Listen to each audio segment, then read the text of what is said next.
بے شک ہم نے آپ کو کوثر عطا کی۔ بسم اللہ الرحمن الرحیم۔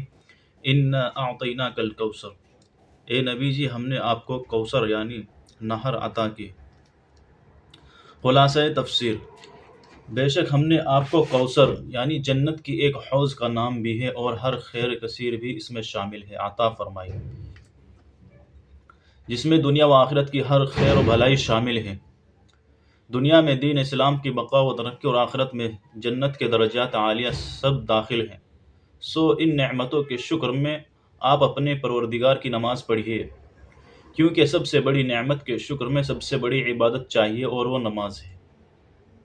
اور تکمیل شکر کے لیے جسمانی عبادت کے ساتھ مالی عبادت یعنی اسی کے نام کی قربانی کیجیے، جیسے دوسری آیتوں میں عموماً نماز کے ساتھ زکوٰۃ کا حکم ہے، اس میں زکوٰۃ کے بجائے قربانی کا ذکر شاید اس لیے اختیار کیا گیا ہے کہ قربانی میں مالی عبادت ہونے کے علاوہ مشرکین اور مشرکانہ رسوم کی عملی مخالفت بھی ہے، کیونکہ مشرکین بتوں کے نام کی قربانی کیا کرتے تھے۔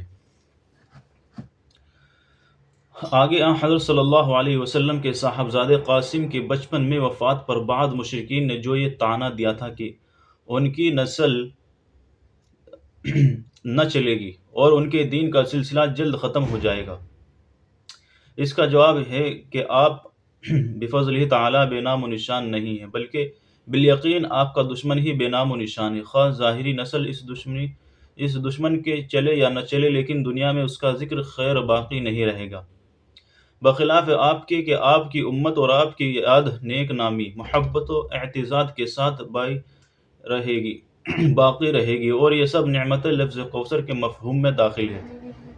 اگر سری اولاد کی نسل نہ صحیح، جو نسل سے مقصود ہے وہ آپ کو حاصل ہے، یہاں تک کہ دنیا سے گزر کر آخرت تک بھی، اور دشمن اس سے محروم ہے۔ معارف و مسائل: شان نزول: ابن ابی حاتم نے صدی سے اور بیہقی نے دلائل نبوت میں حضرت محمد بن علی بن حسین سے نقل کیا ہے کہ جس شخص کی اولاد مر جائے اس کو عرب ابتر کہا کرتے تھے یعنی مقطوع النسل۔ جس وقت نبی کریم صلی اللہ علیہ وسلم کے صاحبزادے قاسم یا ابراہیم کا بچپن ہی میں انتقال ہو گیا تو کفار مکہ آپ کو ابتر کہہ کر طعنہ دیتے تھے۔ ایسا کہنے والوں میں عاص بن وائل کا نام خاص طور پر ذکر کیا جاتا ہے۔ اس کے سامنے جب رسول اللہ صلی اللہ علیہ وسلم کا ذکر کیا جاتا تھا تو کہتا تھا کہ ان کی بات جھوٹو، یہ کچھ فکر کرنے کی چیز نہیں، کیونکہ وہ ابتر یعنی مقطوع النسل ہے، جب ان کا انتقال ہو جائے گا ان کا کوئی نام لینے والا بھی نہ رہے گا۔ اس پر سورہ کوثر نازل ہوئی۔ اور بعض روایت میں ہے کہ کعب بن اشرف یہودی ایک مرتبہ مکہ مکرمہ آیا، قریش مکہ اس کے پاس آ گئے اور کہا کہ آپ اس نوجوان کو نہیں دیکھتے جو کہتا ہے کہ وہ ہم سب سے دین کے اعتبار سے بہتر ہے، حالانکہ ہم حجاج کی خدمت کرنے والے اور بیت اللہ کی حفاظت کرنے والے اور لوگوں کو پانی پلانے والے ہیں۔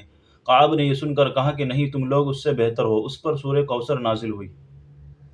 خلاصہ یہ ہے کہ کفار مکہ جو رسول اللہ صلی اللہ علیہ وسلم کی شری اولاد نہ رہنے کے سبب ابتر ہونے کے طعنے دیتے تھے یا دوسری وجوہ سے آپ کی شان میں گستاخی کرتے تھے، ان کے جواب میں سورہ کوثر نازل ہوئی، جس میں ان کے طعنوں کا جواب بھی ہے کہ صرف اولاد نرینہ کے نہ رہنے سے آپ کو مقطوع نسل یا مقطوع ذکر کہنے والے حقائق سے بنجر ہیں، بے نظیر ہیں۔ آپ کی نسل نسبی بھی انشاءاللہ دنیا میں تا قیامت باقی رہے گی، اگرچہ دختری اولاد سے ہو، اور نسل معنوی یعنی آپ پر ایمان لانے والے مسلمان جو در حقیقت نبی کی اولاد معنوی ہوتے ہیں، وہ تو اس کثرت سے ہوں گے کہ پچھلے تمام انبیاء علیہ السلام کی امتوں سے بھی بڑھ جائیں گے، اور اس میں رسول اللہ صلی اللہ علیہ وسلم کا اللہ کے نزدیک مقبول و مکرم و معظم ہونا بھی مذکور ہے، جس سے کعب بن اشرف کے قول کی تردید ہو جاتی ہے۔ یہ سب مضمون سورہ کی تیسری آیت میں آیا ہے۔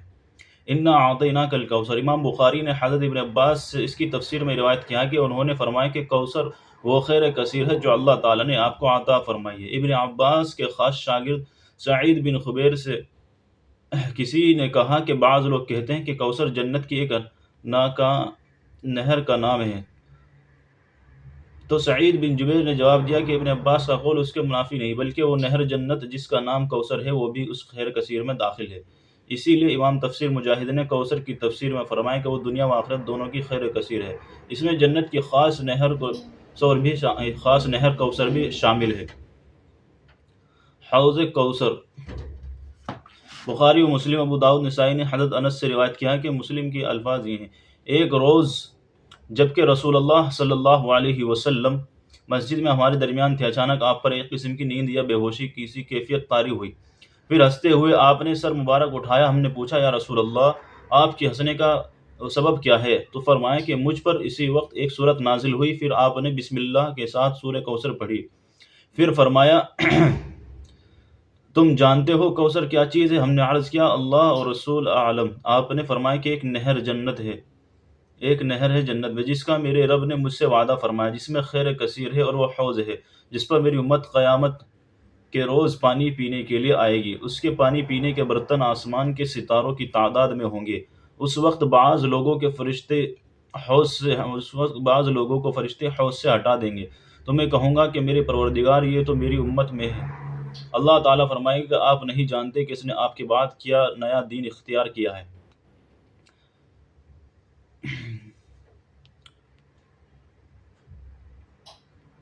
اس حدیث سے سورہ کوثر کا سبب نزول بھی معلوم ہوا، اور لفظ کوثر کا صحیح تفسیر بھی یعنی خیر کثیر، اور یہ بھی کہ اس خیر کثیر میں حوض کوثر بھی شامل ہے جو قیامت میں امت محمدیہ کو سیراب کرے گی۔ نیز اس روایت نے یہ بھی واضح کر دیا کہ اصل نہر کوثر جنت میں ہے، اور یہ حوض کوثر میدان حشر میں ہوگی۔ اس میں 2 پرنالوں کے ذریعے نہر کوثر کا پانی ڈالا جائے گا۔ اس میں ان روایات کی بھی تطبیق ہو گئی جن سے معلوم ہوتا ہے کہ حوض کوثر پر امت کا دخول جنت سے پہلے ہوگا، اور اس حدیث میں جو بعض لوگوں کو حوض کوثر سے ہٹا دینے کا ذکر ہے، یہ وہ لوگ ہیں جو بعد میں اسلام سے پھر گئے یا پہلے ہی مسلمان نہیں تھے مگر منافقانہ اظہار اسلام کرتے تھے۔ حضرت صلی اللہ علیہ وسلم کے بعد ان کا نفاق کھل گیا، واللہ اعلم۔ اس صورت کا نزول اگر کفار کے طعنوں کے دفاع میں ہو، جیسا کہ اوپر مذکور ہوا کہ آپ کی اولاد نرینہ فوت ہو جانے کی وجہ سے وہ آپ کو ابتر مقتول نسل قرار کہا کرتے تھے، ان کا کام چند روزہ ہی، پھر کوئی نام لینے والا بھی نہ رہے گا۔ تو اس صورت میں آپ کو کوثر عطا فرمانے کا ذکر، جس میں حوض کوثر بھی شامل ہے، ان طعنہ زنوں کی مکمل تردید ہے کہ ان کی نسل و نسب صرف یہی نہیں کہ دنیا کی عمر تک چلے گی، بلکہ روحانی اولاد کا رشتہ محشر میں بھی محسوس ہوگا، جہاں وہ تعداد میں بھی تمام امتوں سے زیادہ ہوں گے، اور ان کا اعزاز اکرام بھی سب سے زیادہ ہوگا۔ فَصَلِّ لِرَبِّكَ وَانْحَرْ، سو آپ اپنے رب کے لیے نماز پڑھیے اور قربانی کیجیے۔